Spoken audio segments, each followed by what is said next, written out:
Hola y bienvenidos. Hoy vamos a sumergirnos en una pregunta que, bueno, de un modo u otro nos define a todos. ¿Cómo influye el lugar donde crecemos? Nuestra familia, la comunidad, el país. ¿Cómo moldea eso a la persona que llegamos a ser? O sea, ¿somos un producto de nuestro entorno o algo que construimos a pesar de él? Para explorarlo, tenemos una novela autobiográfica que es fundamental, Cuando era puertorriqueña, de Esmeralda Santiago. Pero en vez de hacer una simple lectura, vamos a mirarla desde tres ángulos muy distintos que nos han llegado. Por un lado, un plan de lección para estudiantes, que nos da, digamos, el esqueleto de la historia y sus temas clave. La base, sí. Luego, un análisis académico bastante denso que nos mete de lleno en la idea de la identidad híbrida. Y por último, una guía curricular para cursos ya más avanzados, que se hace una pregunta clave. En una autobiografía, ¿dónde termina la memoria y dónde empieza la ficción? Una pregunta muy interesante, la verdad. Pues sí, nuestra misión hoy es desentrañar cómo esos tres pilares, familia, comunidad y migración, chocan y se mezclan para forjar una identidad. Usaremos la historia de Esmeralda como un mapa para navegar estas aguas. ¿De acuerdo? Pues empecemos por el principio, con los cimientos que nos da ese plan de elección. La historia arranca con la niñez de la protagonista. Todos la conocen como Neji. Esmeralda Negui Santiago. Exacto. Vive en la zona rural de Puerto Rico, en un entorno que podríamos describir como de una precariedad entrañable. Hay dificultades económicas, sí, pero también una vida en comunidad muy, muy intensa. Y con unas reglas muy claras. Clarísimas. Y muy estrictas.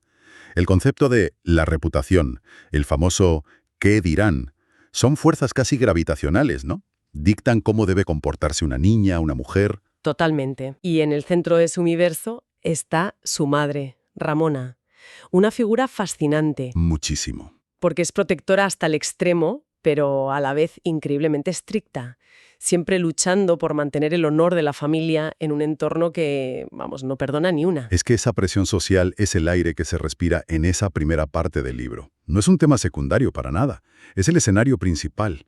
En Puerto Rico, la identidad de Neji se forja como una respuesta a esas expectativas externas. Claro. Quién es ella viene definido por cómo la ven los demás. Es la hija de Ramona, es una niña de Macún, una futura señorita. Cada cosa que hace se juzga en público. Y de repente, todo ese universo salta por los aires.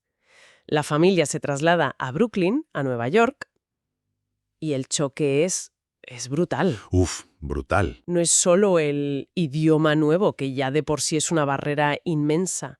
Es todo.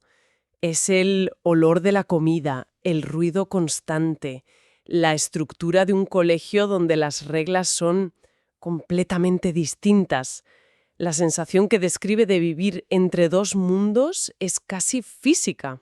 Y ahí es donde el conflicto cambia por completo. Si en Puerto Rico la lucha era contra las normas de la comunidad, fue un conflicto, digamos, externo, Sí, en Nueva York esa lucha se vuelve interna. Ya no importa tanto el qué dirán de los vecinos porque los vecinos ni te conocen. claro, no hay comunidad en ese sentido. Exacto. La presión ahora es la de la adaptación. ¿Cómo aprendo este idioma? ¿Cómo encajo aquí? ¿Quién soy yo ahora que han desaparecido todas las etiquetas que me definían?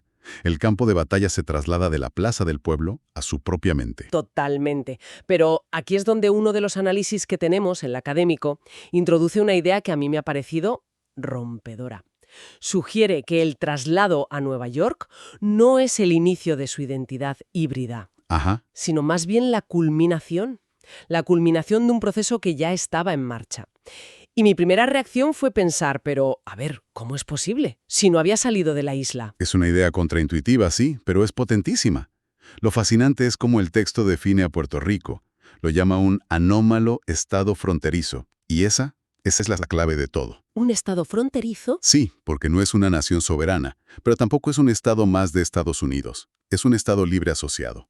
Y esta ambigüedad política, según este ensayo, se filtra en todos los aspectos de la vida y crea una tensión cultural que es constante. O sea que antes de que nadie ponga un pie en un avión, la propia sociedad ya vive en una especie de entre dos mundos. Exactamente.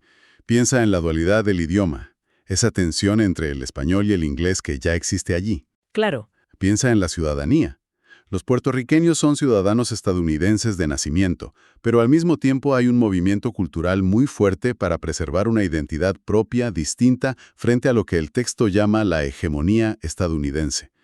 Es como vivir en una casa donde los planos están en un idioma y los muebles en otro. Esa dualidad ya es una forma de hibridación a nivel colectivo. Y la migración lo que hace es... La migración a Nueva York lo que hace es tomar esa tensión social y convertirla en una experiencia personal, individual y muchísimo más intensa para Neji. Le sube el volumen al máximo, por así decirlo. Claro, lo que era un ruido de fondo en la isla se convierte en la única melodía en Nueva York. Y hablando de identidad puertorriqueña, hay un símbolo en el libro que es potentísimo, la figura del jíbaro, ¿Sí? el campesino. Para la joven Neji es la encarnación de todo lo auténtico. Ella dice que quería ser una jíbara más que nada en el mundo. Lo asociaba con la libertad, con la conexión con la tierra, con una pureza, que sentía que estaba perdiendo. Pero claro, se encuentra con un muro. Su propia madre le dice que ella no puede serlo. Porque ha nacido en la ciudad, en Santurce. Exacto. Y resulta que en ese contexto urbano, la palabra jíbaro no era un halago para nada. Se usaba con desdén para referirse a la gente de campo como poco sofisticada. Menuda contradicción, ¿eh? Tremenda. Anhela ser algo que, según las normas de su nuevo entorno, es a la vez inalcanzable y despreciable. Y si conectamos esto con el análisis académico, vemos que el jíbaro es mucho más que un simple campesino. Es una figura idealizada. Politizada, ¿dices? Profundamente politizada. El ensayo argumenta que este ícono nostálgico de una supuesta pureza puertorriqueña, que por cierto era blanca, rural y masculina, se populariza justo en el momento en que la isla está en plena transformación, con la operación manos a la obra, industrializándose y americanizándose a una velocidad de vértigo. O sea que el mito del jíbaro es una especie de mecanismo de defensa cultural. Eso es. Una fantasía de autenticidad que se crea precisamente porque se siente que esa autenticidad está bajo amenaza. Justo. Es un intento de aferrarse a una identidad fija, inmutable, mientras todo a tu alrededor está cambiando. Y aquí viene la gran ironía, la que el libro expone de una manera brillante. A ver. La única vez que a Neji la llaman jíbara de forma directa es cuando se mudan a un barrio de San Juan. Y se lo dicen de forma despectiva. Es un giro tremendo. ¿Verdad? Su identidad queda definida por el desplazamiento, no por su origen. Se convierte en aquello que tanto anhelaba solo cuando está fuera de su contexto idealizado. Y encima, como un insulto para marcarla como la de fuera. Es una lección brutal sobre cómo la identidad depende del ojo que mira. Y esta idea de una identidad tan fluida, tan dependiente del contexto, nos lleva a una pregunta más profunda sobre la historia en sí. ¿Cómo la cuenta? ¿Podemos fiarnos de su memoria? La guía curricular que manejamos se centra justo en esto, en la naturaleza de la verdad en la autobiografía. Un tema peliagudo. Y tanto. Porque la historia nos la cuenta una niña, Neji, pero con las palabras y la capacidad de análisis de una mujer adulta, Esmeralda. Hay una cita que lo capta a la perfección. La joven Neji descubre que su apodo, Neji, viene de negrita y reflexiona. Y dice: parecía demasiado complicado, como si cada uno de nosotros fuera en realidad dos personas, una que era amada y la oficial, que supuse, no lo era. ¡Uf! ¡Qué frase! Es increíble, pero la pregunta es inevitable. ¿Quién recuerda un pensamiento tan articulado de su niñez? ¿Es verdad lo que nos cuenta, en un sentido literal? Esto nos lleva al corazón del debate sobre la fiabilidad autobiográfica. La guía sugiere que el error está en buscar una exactitud fáctica, como si estuviéramos leyendo un informe policial. Claro, no es un documental. Exacto. La memoria no es una cámara de vídeo que graba y reproduce. La memoria selecciona, edita, interpreta y a veces incluso recrea para dar sentido a la experiencia. La verdad de la autobiografía no reside tanto en la precisión de los hechos, sino en la verdad emocional. Lo importante no es si la frase exacta fue esa, sino que esa frase captura perfectamente el impacto que esa experiencia tuvo en ella. O sea que, en lugar de ser una narradora poco fiable, en realidad es una narradora ultra fiable. Ahí está. Porque su forma de contar la historia, saltando entre la percepción de la niña y la reflexión de la adulta, refleja con una fidelidad absoluta la confusión y la identidad fragmentada que está describiendo. Exactamente. La forma es el fondo. No es un fallo de memoria, es una estrategia narrativa consciente y brillante. El análisis la denomina una conciencia plural. No hay una sola voz que narra. En realidad, se entrelazan al menos tres. 3 voces. Sí.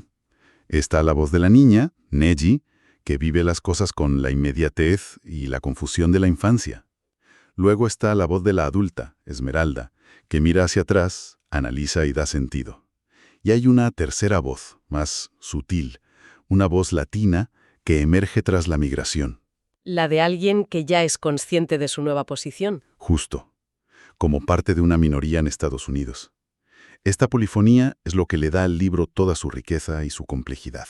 Todo esto nos conduce directamente al título, que es una provocación en sí mismo.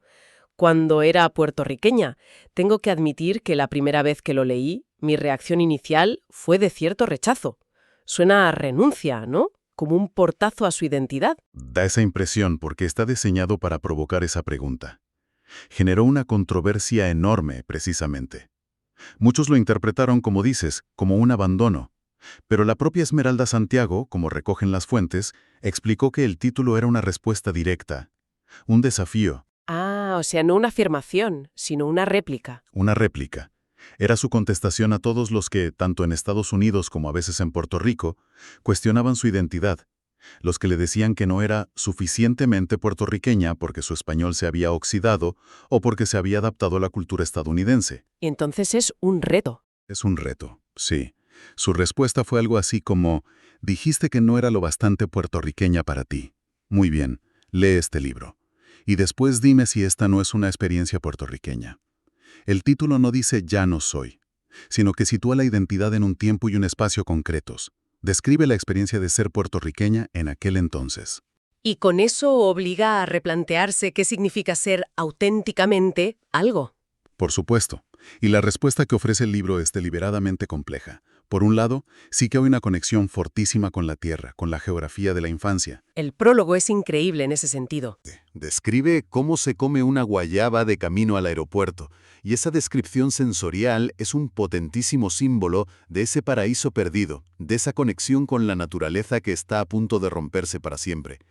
Pero el argumento más profundo del libro, según el análisis académico, es precisamente desafiar esa noción de pureza cultural. Volvemos a eso. Volvemos. Porque el texto argumenta que esta ansiedad por la autenticidad, esta necesidad de definir quién es y quién no es de verdad puertorriqueño, nace, una vez más, de la ambigüedad política de la isla. Claro, tiene sentido. Al no ser una nación-estado con fronteras claras, la cultura se convierte en el principal campo de batalla para definir la identidad. Y la historia de Santiago dinamita esa idea, demostrando que la identidad no es una esencia fija que se tiene o se pierde, sino un proceso fluido, caótico y constante, moldeado por el lugar, el desplazamiento y sobre todo por la memoria. Entonces, si volvemos a la pregunta inicial, ¿qué significa todo esto? Empezamos preguntando cómo nos moldea el lugar donde crecemos. Y lo que la historia de Esmeralda Santiago nos enseña de forma tan vívida es que quizás la clave no está en el lugar de origen, sino en el movimiento entre lugares. Sí. La familia nos da nuestras primeras etiquetas, la comunidad nos impone sus reglas, pero es la migración, el desplazamiento, lo que nos obliga a romperlo todo y a construir algo nuevo con los pedazos. Exactamente. La gran lección es que la identidad no es un objeto que se posee, no es algo estático, es un verbo. Me gusta eso. Es un proceso dinámico que estamos negociando constantemente. Y es un proceso lleno de contradicciones, como ese anhelo por un pasado idealizado y puro, simbolizado por el jíbaro, mientras se vive un presente que es, por definición, híbrido, mestizo y complejo. Y para terminar, un último pensamiento que se desprende de las fuentes.